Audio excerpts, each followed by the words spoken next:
We have already discussed that there are two groups of direct oral anticoagulant drugs. One group is thrombin inhibitors. Only drug that is available for clinical use in this group is dabigatran, that binds to and inhibit actions of thrombin. Other group is factor X inhibitors. There are several drugs available in this group, and these drugs bind to and inhibit factor X. In this section, we'll discuss dabigatran that binds to and inhibit thrombin.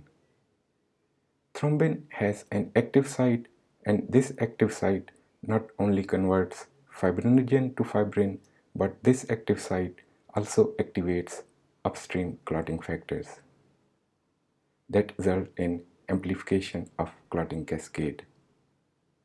So if we have a drug that can bind to and block this active site of thrombin, it will inhibit these actions of thrombin and it will contribute to anticoagulant effects of that drug. So dabigatran is a drug that binds to and blocks this active site of thrombin that prevents conversion of fibrinogen to fibrin and prevent activation of upstream clotting factors that contribute to anticoagulant effects of dabigatran. Dabigatran reversibly binds to active site of thrombin. And dabigatran not only binds to thrombin that is present in blood, but it also binds to thrombin that is bound to blood clot. In contrast, unfractionated heparin only binds to and inhibits thrombin that is present in blood. So in this way, theoretically, dabigatran is a better anticoagulant as it both inhibits free and clot-bound thrombin. Clot-bound thrombin is considered to be associated with propagation of blood clot. So dabigatran is considered to inhibit initiation and propagation of blood clot.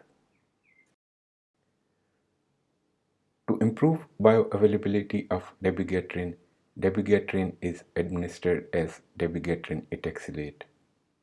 Even bioavailability of dabigatran ethoxylate is only 6 to 7%. After absorption, dabigatran ethoxylate is immediately converted to its active compound, that is dabigatran, and its peak plasma concentration and peak anticoagulant effects are achieved in around 2 hours. As dabigatran has immediate anticoagulant effects, so bridging therapy is not required like in case of warfarin when we use two anticoagulant drugs until adequate anticoagulant effects of warfarin are achieved. So if we are using heparin, we can stop heparin and start dabigatran, and bridging therapy is not required. Bridging therapy is also not required in case of factor X inhibitors, as factor X inhibitors also have immediate anticoagulant effects. Around 80% of dabigatran is excreted through kidneys, mainly in unchanged form, and remaining amount is excreted in bile. As dabigatran is highly dependent on renal excretion, so we need to adjust the dose of dabigatran in presence of renal failure, and we need to stop dabigatran beyond a certain level of creatinine clearance. Dabigatran and some factor X inhibitors have similar indications. However, dabigatran was first direct oral anticoagulant drug that was clinically used. Several studies have demonstrated that dabigatran is at least as effective or has better therapeutic outcomes in these situations as compared to warfarin. And dabigatran is also associated with less bleeding complications as compared to warfarin. So dabigatran and factor X inhibitors are drugs of first choice in these situations, and use of these drugs has exceeded as compared to other anticoagulants. Dabigatran and some factor X inhibitors are now considered as preferred drugs for prophylaxis of stroke and systemic embolism that is associated with non-valvular atrial fibrillation. However, in presence of valvular atrial fibrillation, that is atrial fibrillation associated with moderate to severe mitral stenosis and mechanical heart valves, warfarin is still drug of choice, as direct oral anticoagulant drugs cannot provide adequate anticoagulation in these situations. Another indication of dabigatran is prophylaxis for deep vein thrombosis after hip and knee replacement. Studies have demonstrated that dabigatran has similar therapeutic outcomes and similar level of bleeding complications when compared to enoxaparin for this indication. Dabigatran is also indicated for treatment of deep vein thrombosis and pulmonary embolism.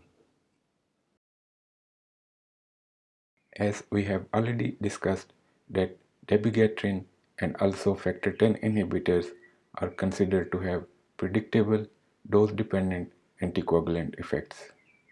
So a fixed dose is expected to have predictable anticoagulant effects among individuals. So routine monitoring of anticoagulant effects of these drugs is not required. However, we may need to monitor anticoagulant effects of dabigatran in some situations like in presence of low BMI or very high BMI. We also need to monitor anticoagulant effects of dabigatran in presence of renal failure. In this situation, we need to regularly monitor renal functions and adjust the dose of dabigatran and stop dabigatran at certain levels of creatinine clearance. We also need to assess degree of anticoagulation in presence of bleeding complications or when there is risk of bleeding. This includes overdose with dabigatran or bleeding complications, or before a surgical procedure or an invasive procedure. Although we do not need to regularly monitor anticoagulant effects of dabigatran. However, when in these situations we want to monitor anticoagulant effects of dabigatran, we do not have a reliable test that is available in most places that can tell us degree of anticoagulation. Dabigatran results in increase in partial thromboplastin time. However, increase in PTT does not correctly correlate with increasing dose of dabigatran. Any degree of anticoagulant effects of dabigatran will result in increase in thrombin time. And dilute thrombin time is considered a reliable test that directly correlates with increasing anticoagulant effects of dabigatran. Drug levels is a reliable way of measuring anticoagulant effects of dabigatran. However, this test may not be routinely available. So, although we do not need to routinely monitor anticoagulant effects of dabigatran, however, when we want to know anticoagulant effects of dabigatran, we do not have a reliable test that is routinely available. Drug levels are considered reliable in this situation, and dilute thrombin time is also considered reliable. However, these tests are not routinely available, and most of time we estimate anticoagulant effects of dabigatran. We may need to reverse anticoagulant effects of dabigatran in presence of significant bleeding and before an urgent procedure or surgical operation. Idarosizumab is a monoclonal antibody that binds to both free and thrombin-bound dabigatran and results in immediate reversal of anticoagulant effects of dabigatran. If we know degree of anticoagulation, we can calculate the dose of idarosizumab. If idarosizumab is not available, then we can use one of prothrombin complex concentrate based preparations after discussion with hematologist about appropriate preparation. As dabigatran is not highly protein bound, so we can also use hemodialysis to remove drug from circulation.